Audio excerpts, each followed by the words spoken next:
Kita tunggu dulu partisipannya.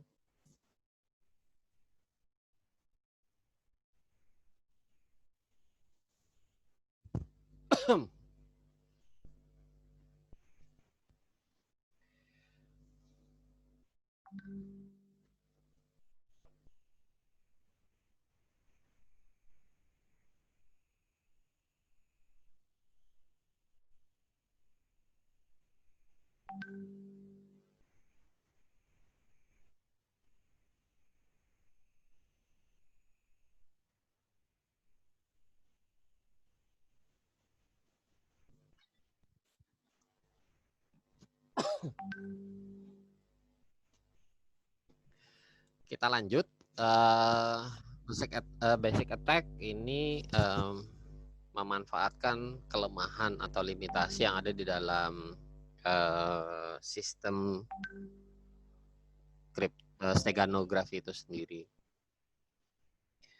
Nah, contohnya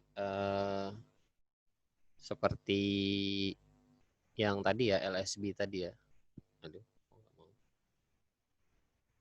LSB tadi kan kita bisa nebak sebenarnya kalau pakai teknik LSB itu kan berarti pojokannya ini yang bit yang di pojokannya ini yang datanya. Nah, itu tinggal ditebak aja bitnya ini. Itu kita bisa nebak oh ternyata di dalamnya ada informasinya. Kemudian yang berikutnya robustness attack. Ini kita bisa menghilangkan watermark. Kita bisa menghilangkan watermarknya. Ada juga sih nggak hilang tapi dikaburkan. Nah, di beberapa saya pernah lihat di beberapa tayangan di YouTube itu watermarknya dibikin blur atau dibikin, ada juga yang memang betul-betul hilang, itu ada. Biasanya kayak di siaran-siaran TV yang lewat satelit itu kadang ada beberapa decoder itu mampu menghilangkan watermark karena memang watermarknya di dalam dunia digital itu ditambahkan belakangan gitu. Melayang ya, dia tidak ada beberapa tuh yang melayang, tidak jadi satu dengan filenya gitu. Sehingga sangat mudah untuk dihilangkan. Kemudian yang berikutnya adalah presentation attack. Ini kita bisa memodifikasi konten dari Stego Object ini untuk mencegah adanya proses deteksi dari watermarknya. Jadi yang dimodifikasi langsung adalah file yang disembunyikan di dalamnya, di dalam Stego Object-nya itu. Karena tadi saya sampaikan bahwa watermark ini dalam beberapa hal dia bisa jadi terpisah gitu atau ditambahkan belakangan. Kemudian interpretation attack ini mengambil alih kepemilikan dari Stego Object yang ada. Jadi seolah-olah orang yang yang tidak diotorisasi itu bisa atau diberikan hak untuk melihat objek yang disembunyikan. Kemudian yang berikutnya ada implementation attack.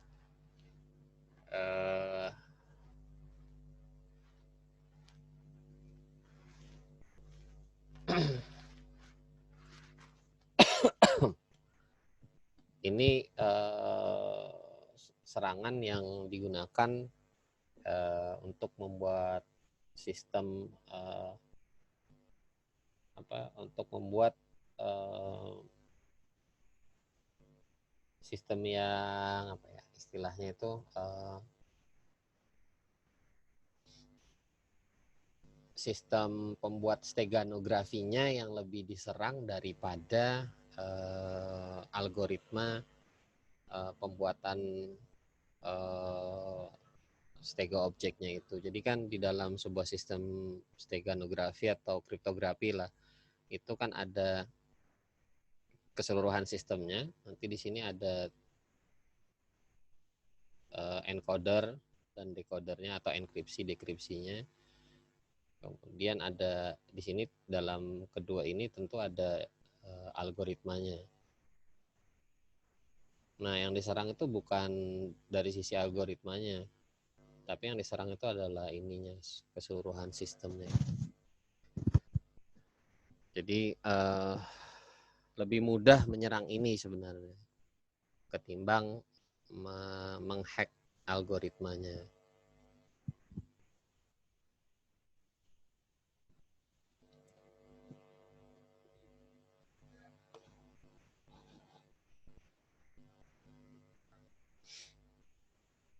Steganosistem yang baik itu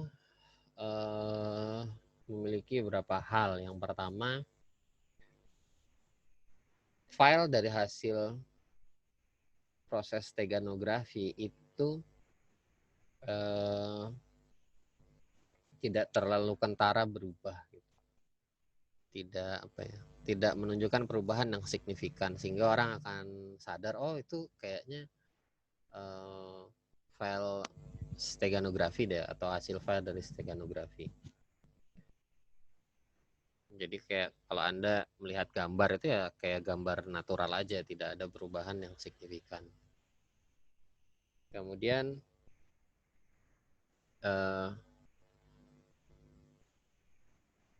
penandanya sendiri, watermark atau anything lah yang dijadikan penanda di situ tidak terdeteksi gitu, kecuali kita punya pengetahuan tertentu untuk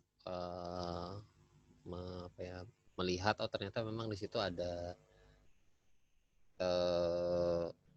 objek yang disembunyikan. Kayak tadi saya nanya di depan yang tentang mata uang kertas tadi itu, saya akan tanya di situ ada produk apa gitu, produk steganografi apa. Nah, Anda kan nggak tahu kalau di situ ternyata banyak sekali produk steganografi. Ada watermarknya, ada invisible ink-nya di situ, ada juga yang ya penanda untuk orang buta, jadi orang buta bisa tahu oh nih uang 50.000, uang 100.000. Ada segitiga yang bisa diraba, ada bulat-bulat yang bisa diraba. Kemudian ada tulisan-tulisan tertentu yang hanya bisa dilihat oleh alat pembesar atau lewat mikroskop. Termasuk ada titik-titik yang dibuat sedemikian rupa di uang itu sehingga kita nggak tahu ternyata uang itu ada mikrodotnya gitu. Ini kan semua perlu pengetahuan untuk mengetahui oh ternyata di situ ada produk steganografinya. Kemudian kembali ke tadi uang,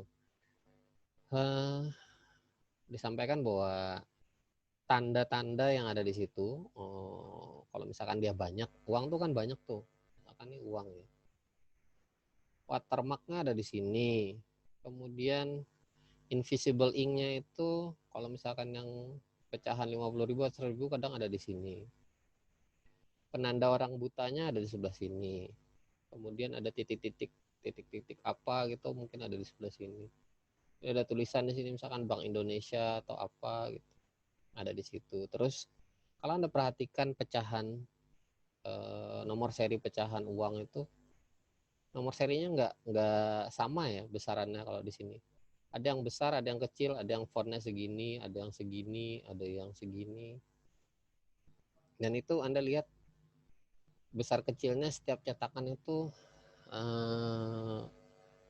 kalau serinya pas sama itu seragam besar kecilnya. Nah, itu juga penanda yang ditaruh. Dan semua penanda ini nggak saling ini ya, tidak saling interferen satu sama lain, tidak saling mengganggu satu sama lain. Kemudian penandanya itu sendiri harus selamat, tidak mengalami penurunan, tidak mengalami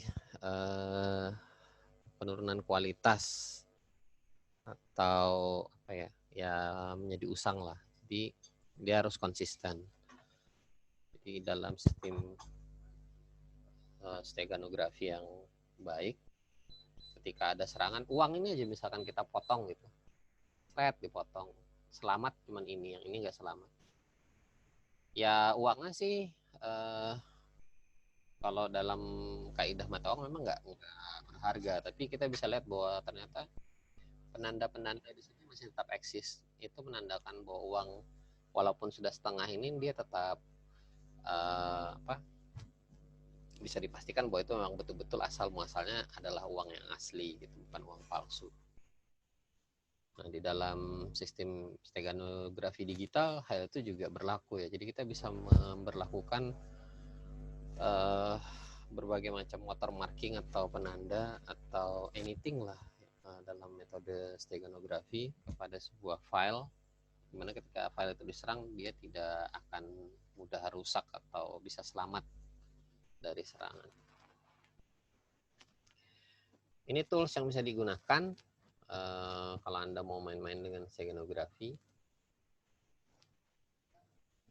Ada yang mau ditanyakan?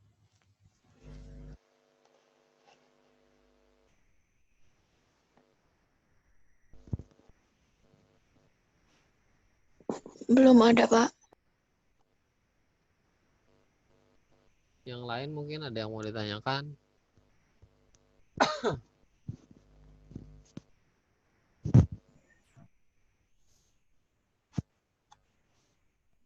Siap, tidak ada, Pak. Oke, kalau tidak ada, silakan Anda kerjakan itu kuisnya. Anda bisa ngerjakan sampai 5 kali attempt. Best mark itu yang akan diambil atau nilai yang terbaik yang akan diambil. Harapannya sih Sabtu minggu ini semua chapter bisa terselesaikan. Jadi jangan nunggu akhir minggu baru Anda kerjakan semua diborong. Butuh proses. Oke, saya rasa cukup. Saya akhiri. Assalamualaikum warahmatullahi wabarakatuh. Selamat malam. Malam, Pak. Makasih, Pak. Waalaikumsalam warahmatullahi wabarakatuh. Terima kasih banyak, Pak. Selamat malam, Pak. Terima kasih, Pak. Terima kasih. Makasih, Pak. Terima kasih, Pak.